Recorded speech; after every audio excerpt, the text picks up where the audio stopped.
Front Page Magazine, LA School District shares video from nutritionist who says, eating right is racist. Bet you didn't know nutrition standards are rooted in whiteness, did you? I tell you, man, it's explains everything about me. Because I've been living here in this country. It was founded by white people, for white people, has majority population white.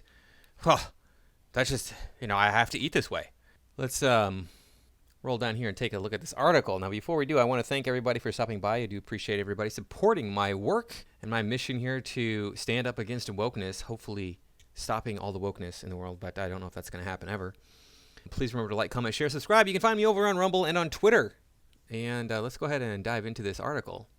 Your dreams have come true, kids. French fries and pizza are now good for you, so eat up, or else. If you don't, you might be suspected of white supremacy. Oh, white supremacism. If you thought things couldn't possibly get any crazier, forget it. A nutritionist has proclaimed that nutrition standards are rooted in whiteness. And so, like Robert E. Lee and Bull Connor, they've got to go. Nor is the nutritionist in question, Kera Nyemb-Diop, some nut raving on a street corner. She works for Mondelez International, which is so concerned about nutrition that it produces Oreos and Chips Ahoy. She is so well respected that the Los Angeles Unified School District Office of Human Relations, Diversity, and Equity just shared her eating right is racism video on its Instagram account. Oh, yes, they did. Maybe you've seen this bouncing around the internet. I saw this and I was like, what just happened?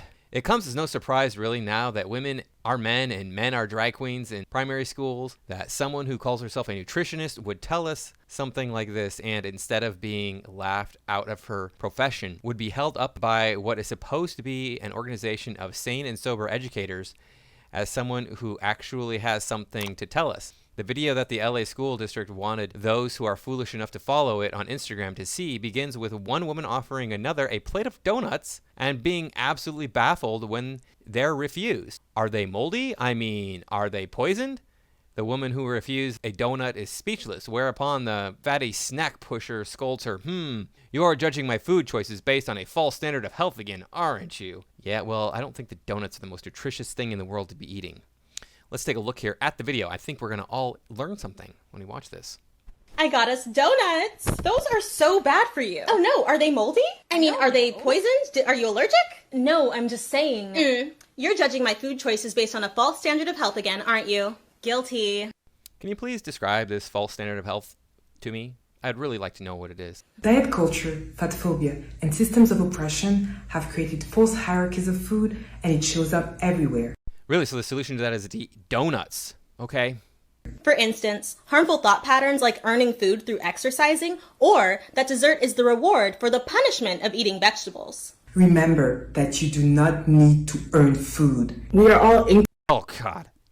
Don't look at the screen. Sorry, guys. You might need to cover it up. I understand. This is Savage X Fatty. This thing here is Savage, and I call it thing, not because I have something against large people. No, this thing insists that it doesn't have he or she pronouns. I mean, if you don't have he or she pronouns, you got to be an it. So therefore, you're a thing. This thing that is as wide and thick as it is tall. Ugh. And don't worry, this Savage X Fatty, this gets worse. We're going to see some other stuff from Savage X Fatty. incorrectly taught from a young age that our size, and therefore the foods that we eat, are markers of our self-worth. Moralizing food can lead to harmful relationships with food and disordered eating. Yeah, that thing there who thinks it's a wonderful because it can put on makeup and do its hair up. You can see, just look right here. Hair done, makeup on, cute little glasses, piercings, jewelry, all this stuff. Oh yeah, so your self-worth has nothing at all to do with your looks. Obviously has nothing at all to do with the fact that you are humongous. Probably actually does have a lot to do with that, but you're denying it. Instead of focusing on good and bad choices, try to approach food with neutrality in mind. The only foods that are bad for you are foods that contain allergens, poisons, and contaminants, or food that is spoiled or is otherwise inedible. Yeah, you would know, wouldn't you? Because it looks like you've eaten all of them. Eat without guilt, regardless of what society says. So that was the nutritionist, I think. This is actually her. This Nyemb-Diop person who doesn't know what she's talking about. So let's take a look at the article. Now this article here, it basically just recaps what they're talking about here. Now Nyemb-Diop almost certainly knows how false and dangerous this all is, especially when there is already an epidemic of obesity among people of all ages. She appears to be a committed ideologue. She insists that nutrition standards are rooted in whiteness and that the health space is flooded with whitewashed nutritional standards that not only forget but exclude and demonize the food of those of the global majority. Well, that's probably because the United States is not the global majority. North America is not the global majority. Are you saying that donuts are the food of the global majority? Really? Are you kidding me with this? Racist to the core, as you might expect, Nyemb-Diop railed against the racists who say it's healthier to maintain good nutrition. I don't know who made these white European bodies the standard, but oh, that's right, white people did, because ain't a diverse culture on the face of this earth trying to look like these mediocre white men. I can tell you, mediocre white man looks a lot better than you do. You know, I went to Asia, and I saw white models, and I saw white people on TV in commercials. I didn't see any black models or black people on TV or Hispanic models, etc. Are you telling me that Europeans went to Asia and forced Asians to adopt this standard? Ask why LAUSD would spread Nyemb-Diop's ridiculous and hateful theories. LAUSD spokesperson Sharon Haber passed the buck and laid the politically correct blather on thick. To our knowledge, the social media content in question did not originate from any employee at Los Angeles Unified.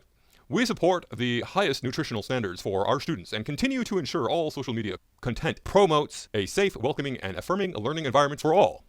Great, but in this age of Lizzo and morbid obese Abercrombie and Fitch models, it's much more likely that someone in LAUSD thought Nyemb-Diop's message was what parents and students needed to hear.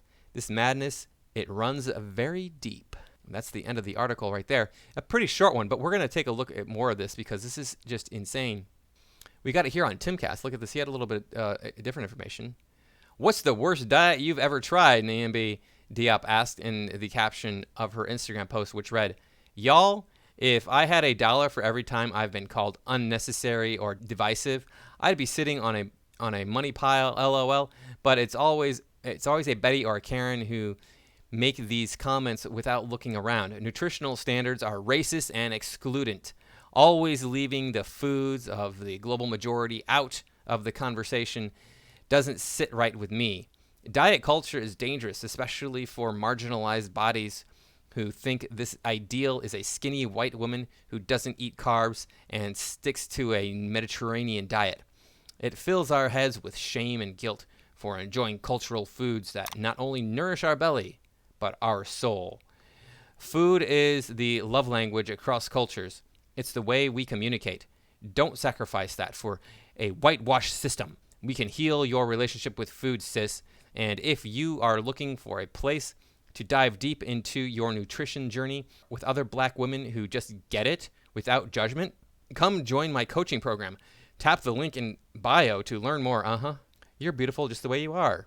Doesn't matter if you're 8 million pounds. You're a giant chubber. Look, I'm not a nutritionist. It's my understanding that actually the term nutritionist doesn't carry any real weight. So anybody can claim they are a nutritionist and there's no legal recourse. It doesn't matter. It's not a dietitian. And these people who think that they know something about diet and all that don't know what they're talking about typically. I've spoken to dietitians. I've said, oh yeah, I'm trying to build muscle. Oh, you need to eat protein. Oh, thanks. I didn't know that before. Ridiculous. I want to look at this here. This is the Mad Truther. Now, this article right here does not originate on the Mad Truther, I don't think. It originated on the Federalist, and it says right here, the Federalist, by Tristan Justice. But I like the name, the Mad Truther, so I pulled this one up. We're going to come down to the bottom here. This basically gives the same information, but I wanted to talk about this last paragraph here.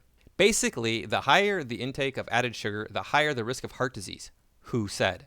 The effects of added sugar intake, higher blood pressure, inflammation, weight gain, diabetes, and fatty liver disease are all linked to an increased risk of heart attack and stroke. Okay. I live on a high carb, high sugar diet. I do not have high blood pressure. My blood pressure sits around 115/75. I don't know about inflammation. I don't know how they test for that if they can. Weight gain. Well, I'm certainly not fat. I have 13% body fat and I'm kind of chub right now. I'm not actually chub, but I mean, that'd be like the fattest I've ever been. Diabetes. My blood sugar is always perfect every time I get it tested. Fatty liver disease. I've had ultrasounds of my abdomen. My liver is amazing. It's beautiful. So I don't know what to tell you. I mean, I disagree with this Nyemb-Diop person, obviously, because food is not racist. Habits of eating are not racist. Health is not racist. I know that you want to think that it is, but it's not. So I don't know. I mean, everybody has their own diet, their own dietary needs. Some people need more sugar. Some people need less fat. Everybody's different. You can move it a little bit one way or the other, but everybody's going to be different and have their own needs as far as diet is concerned. Now, I want to look at this right here. You're judging my food choices based on a false standard of health again, aren't you? Guilty. Says Woke Food, a parents advocacy group, is calling out the Los Angeles United School District after its Human Relations, Diversity, and Equity Department posted this woke message on food. This video is from the Daily Caller.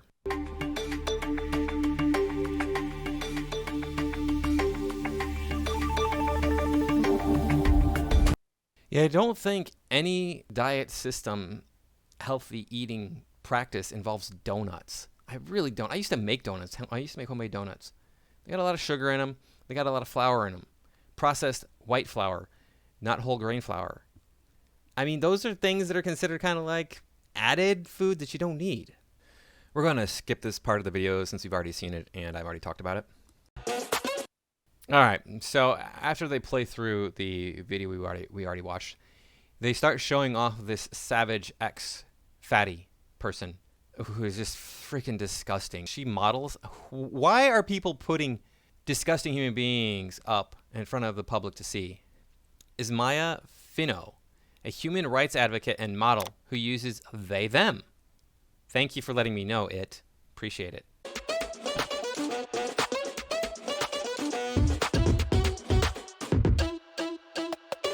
Five facts to fight diet culture. The idea that we cannot govern. Here's another video. They're saying this is another video featuring this Savage X fatty. And it's the Smarter in Seconds series. Obviously you're not smart. And now that, if you're this humongous, let's say that you have no adverse health effects at all. Let's say, hey, all of your blood markers come back perfectly normal. What's going to happen is your knees are going to start hurting anyway because you're carrying around too much weight. Your heart is going to have problems as you get older because it has to pump much more blood through your system to work. It has to pump much harder to get the blood to your body. In our own bodies is rooted in European colonization. Diet culture is not rooted in health, it's rooted in power. Your body needs food. You don't have to earn it or burn it off. The harm starts. Yeah, you don't have to earn it or burn it off. Really? Well, maybe you don't want to be a giant piece of blubber floating around in the streets of New York City or wherever these people are. Young. Children internalize fat phobia by the age of 5. Diet culture is fat phobia. It can't be reformed, it must be abolished. Smarter in Seconds. Do you think that maybe if children are deciding at 5 years old that being fat is not good, perhaps it's more or less inherent to human beings? 3 unpopular but true facts about obesity. Number 1, fat phobia and racism are the main reason why Black people have a higher rate of certain illnesses. No, that's not why. That's really not why. Can you please explain to me how it is that Black people are less healthy than white people? Can you do that? I'm not telling you to eat any kind of food. You can eat whatever kind of food you want to. I go to the grocery store right here. I see Black people there buying the same foods that I do. I lived in Savannah. Savannah is mostly Black. None of the grocery stores were closed to any Black people. So I don't know where you're getting this idea from, but it's not coming from white people keeping you from eating anything. Number 2, stigmatizing Black women for their weight leads to inappropriate weight loss prescription. There is nothing healthy about regaining the weight back and forth to fit into a healthy BMI. Yeah, BMI is a useful tool for determining whether or not somebody is healthy. And this leads to shame, guilt, and depression. Number 3, a 71 billion industry profits. 71 billion industry. 71 billion what? Rats? 71 billion rat industry, I'm assuming is what she means. 71 billion rats. They profit from this. From the oppression and shame of Black women's body, the diet industry. Please don't let diet culture ruin your summer. You don't have to suffer from being restricted of meals because you're fat. Black and brown people do have this. All right, so this person right here is going to shed some light on the subject matter. The black nutritionist objected to this message about racism. Spirit health outcomes. But that's more so because of socioeconomic circumstances than racism. Two different things. And if we're serious about saving Black lives, we are wasting our time fighting and marching against racism. We should be holding each other accountable for the... Racism is a fundamental driver of health disparities. It's the reason why Black folks have less access to affordable and nutritious food. It's also the reason why we have less... Really? I'm not keeping you out of the grocery store. You can go to the... I live right next to a grocery store. You can go here as much as you want to. Buy the same foods that I do. I don't mind. Access to quality health care. Also, blaming Black people for the effects of the system that are really killing Black America is anti-Black. No, it's just truth. I mean, I'm sorry to tell you, you can't just go around saying, hey, look, you're against Black people. That's why you want us to eat healthy. Doesn't make any sense. Let's be clear, a healthier diet will not solve the health disparity issue. We have to talk about racism, accessibility, and all the system holding us back. What accessibility do you lack? Really? We don't need accountability. We need to create communities of our own to heal from the trauma of this violent system. Okay then. Just more racism being spouted off by a bunch of leftoid idiots who don't know right from wrong. So these people infuriate me because not only are they woke, but they're allowing themselves to be abused by food and to abuse food. We should all, in the West, we should all be very thankful and very grateful for the food options that we have. 200 years ago, you did not have the ability to go to the store any time of day and buy whatever food you wanted. 400 years ago, you ate whatever was available simply to survive. And it is still this way in many parts of the world. There are people who eat whatever they can simply to survive. There are people who do not have the luxury of access to whatever kind of food they want whenever they want it. Fatty or whatever her name is, take this for granted, and they take it as an affront to their existence. They should be able to eat whatever they want, whenever they want, because it's available. Are you kidding me? You should be eating what is appropriate for you as a human being so that you are a healthy weight. Like I said, even if you have no effects on your blood pressure, your blood sugar, any of that stuff, being overweight is not an ideal situation. What if there's an emergency and you have to run away from something? Are you going to be able to do it if you are 100 pounds overweight? 200 pounds overweight. What happens, like, if you're 50 and you're 100 pounds overweight, you're 200 pounds overweight? You're going to be running away from anything if you have to? 50 isn't that old. Give me a break with this. Just more racism being spouted off by a bunch of leftoid idiots who don't know right from wrong. Anyway, that's all I got for this time. Thanks again for watching, and I'll see you in the next video.